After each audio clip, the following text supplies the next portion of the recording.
আজ একটু স্পাইসি খেতে খুব ইচ্ছা করছিল, তাই বাড়িতে থাকা ঘরোয়া ইনগ্রেডিয়েন্টস নিয়ে বানিয়ে ফেলেছিলাম ম্যাকারনি পাস্তা। চলো বন্ধুরা, সেই রেসিপিটাই তোমাদের সাথে শেয়ার করি।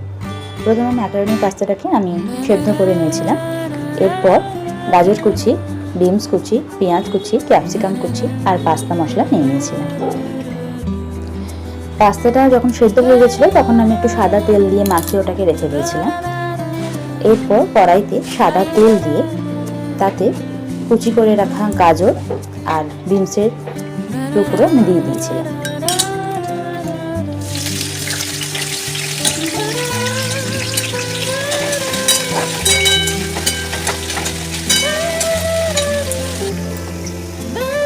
পরিমাণ মতো নুন দিয়ে দিয়েছিলাম এবং ভালো করে নেড়ে ছেড়ে এটাকে আমি ভেজে নিয়েছিলাম।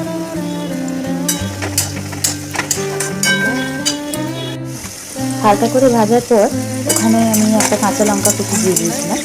তোমরা তোমাদের স্বাদ অনুযায়ী কাঁচা লঙ্কা কুচি ব্যবহার করতে পারো। আর দিয়ে দিয়েছিলাম এই কুচি করে রাখা ক্যাপসিকাম।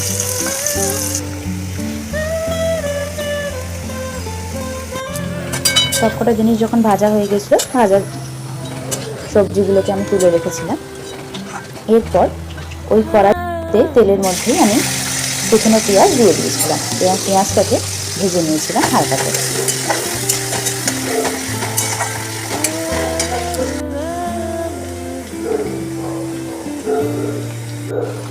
পেঁয়াজ ভাজা হয়ে গিয়েছিল, তারপর পেঁয়াজটাকে আমি তুলে রেখেছিলাম।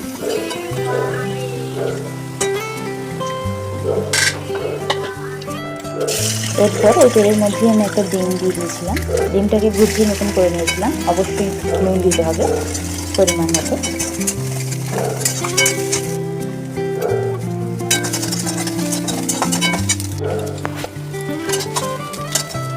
ডিমটা হয়ে গেলে আমি ডিমটাকে তুলে নিয়েছিলাম।